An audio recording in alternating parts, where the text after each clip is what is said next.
Como nossa própria mente pode nos pregar peças e nos desviar do caminho que planejamos. Imagine que você decide adotar um estilo de vida mais saudável, estabelecendo metas claras, como começar a praticar exercícios regularmente e melhorar sua alimentação. No início, você está cheio de motivação, mas inexplicavelmente começa a adiar as idas à academia. Você promete a si mesmo que vai começar na segunda-feira, mas, quando o dia chega, uma sensação de cansaço ou desânimo aparece do nada, e você acaba desistindo. Esse exemplo ilustra como, muitas vezes, traçamos metas claras e detalhadas para atingi-las, mas acabamos nos deparando com comportamentos que nos desviam do percurso. Tomamos decisões aparentemente ilógicas, enfrentamos bloqueios mentais inesperados e, às vezes, até desenvolvemos sintomas físicos, como dores de cabeça ou fadiga, que nos impedem de continuar. Essa sensação de que algo está nos sabotando pode ser extremamente frustrante, deixando-nos perplexos sobre por que nunca conseguimos alcançar o que tanto desejamos. Mas por que isso acontece? Por que às vezes destruímos nossos próprios planos sem uma razão aparente? Carl Jung, o renomado psiquiatra suíço, dedicou grande parte de seu trabalho a explorar o inconsciente e chegou a conclusões fascinantes sobre esse fenômeno. Ele identificou uma parte da nossa psique que chamou de sombra. Jung descreveu a sombra como um espaço psicológico dentro do inconsciente, onde armazenamos os aspectos indesejados de nossa personalidade. Nesse lugar escuro, onde a luz da consciência não penetra, escondemos aqueles traços de nós mesmos que consideramos inaceitáveis. Isso pode ocorrer por várias razões. Talvez nossos pais não aprovassem esses traços, talvez eles não se encaixem nos padrões da sociedade, ou talvez a vida tenha nos ensinado que esses aspectos nos trazem sofrimento. Assim, reprimimos essas partes, empurrando-as para as profundezas da psique, como se não fizessem parte de quem somos. No entanto, como Jung nos alerta, essa repressão não resolve o problema. Pelo contrário, pode ter consequências desastrosas, pois esses aspectos reprimidos ganham vida própria e começam a operar na escuridão, fora do nosso controle consciente. É aqui que a autossabotagem realmente começa. Essas partes reprimidas da personalidade se rebelam contra nossa mente consciente a partir das profundezas da sombra. Acabamos em guerra conosco mesmos, sem sequer saber quem ou o que estamos realmente combatendo. Felizmente, Jung nos oferece uma saída. Em vez de reprimir o que está na sombra, ele sugere que devemos integrar esses aspectos à nossa personalidade consciente. E isso só pode ser feito ao trazer o inconsciente à tona, tornando consciente o que está escondido. Como Jung afirma em Tipos Psicológicos, a consciência sucumbe facilmente às influências inconscientes, que muitas vezes são mais verdadeiras e sábias do que nosso pensamento consciente. Um grande equívoco em relação à sombra é a ideia de que ela representa apenas o lado negativo da nossa personalidade. Como a sombra pode causar problemas, muitos a veem como a parte de nós que carrega todos os impulsos negativos, e por isso é frequentemente simbolizada como uma figura sombria, sugerindo um outro eu, ameaçador que opera fora da nossa percepção consciente. Contudo, a sombra é muito mais do que isso.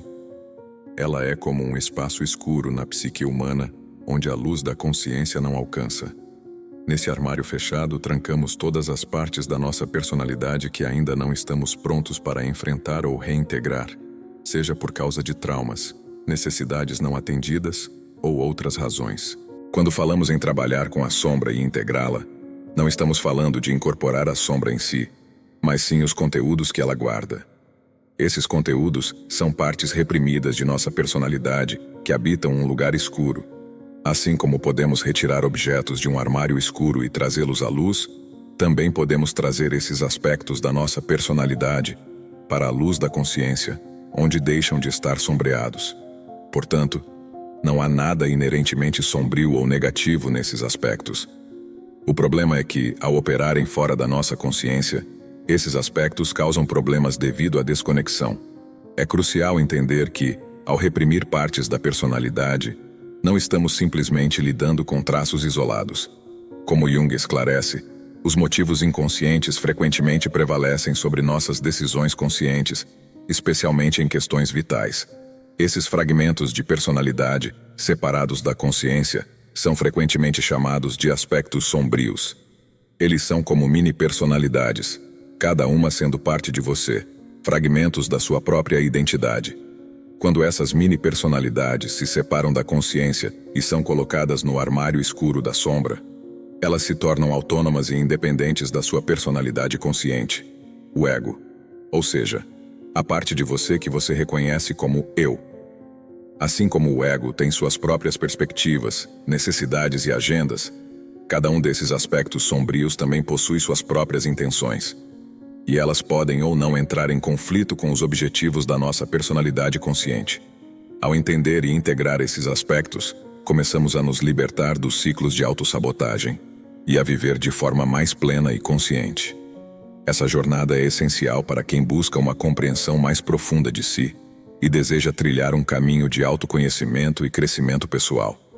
Quando os objetivos da personalidade consciente entram em conflito com os de um ou mais aspectos sombrios, surge um grande tumulto interno e uma sensação de resistência. Esse conflito pode se manifestar em comportamentos como procrastinação e autossabotagem, dificultando a realização de mudanças positivas na vida. Vamos examinar um exemplo de como a autossabotagem baseada na sombra pode se manifestar. Imagine um homem que se identifica fortemente como uma pessoa solitária. Seu objetivo é administrar um negócio online de sucesso e viver no campo, um estilo de vida que minimiza a interação e a dependência de outras pessoas. Ele acredita que essa independência é o que deseja. Porém, ele frequentemente sabota seu próprio progresso. Recebe uma oferta para comprar uma terra isolada a um bom preço, mas recusa com uma justificativa frágil. Ou atrai muitos seguidores para seu blog sobre estilo de vida, mas decide parar de postar sem uma explicação sólida. Do ponto de vista do ego, suas escolhas parecem ilógicas. Afinal, ele sonhou em ser independente e viver longe das massas, mas assim que começa a concretizar seus sonhos, coloca obstáculos no caminho. Esse comportamento autossabotador pode ser causado por um aspecto reprimido de sua psique, uma sombra que age de forma autônoma. Essa sombra talvez esteja ligada a um medo profundo de solidão absoluta ou a um desejo inconsciente de validação, que entra em conflito com a vida isolada que ele busca conscientemente.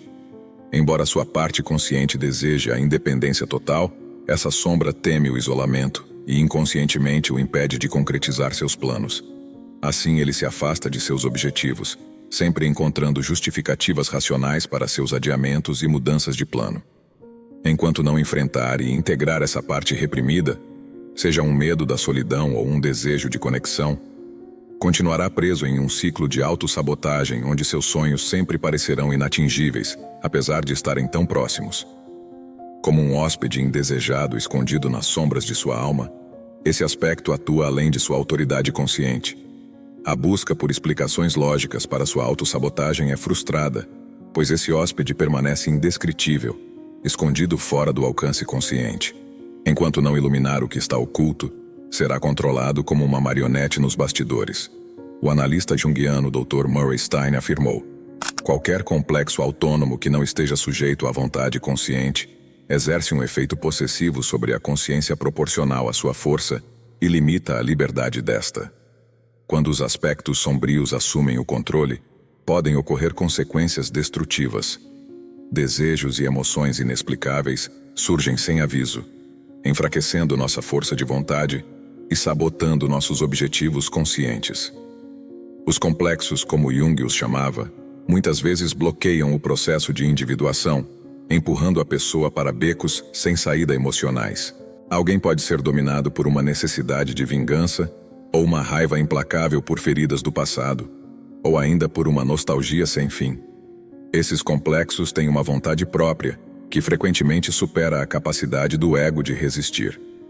O complexo, ou mini-personalidade, escondido na sombra desse homem, representa o desejo reprimido por conexão humana. Ferido por experiências passadas, ele rejeitou esse desejo, que agora, como uma autoridade oculta, mina seu isolamento obstinado, disfarçado de amante da solidão e independência, mas que inconscientemente anseia por companhia. Do fundo de sua psique, essa personalidade reprimida joga um jogo paradoxal. Por um lado, deseja se integrar à consciência, buscando que suas motivações sejam ouvidas e suas necessidades atendidas. Por outro, resiste a ser iluminada, pois teme perder sua soberania se for descoberta. Enquanto permanecer nas sombras, ela mantém o poder de trollar, sabotar e minar a personalidade consciente. Entender e integrar esses aspectos é essencial para superar a autossabotagem. Como Jung enfatiza em Memórias, Sonhos, Reflexões, uma compreensão mais profunda de si mesmo é fundamental para vencer os ciclos de autossabotagem e alcançar um crescimento pessoal verdadeiro.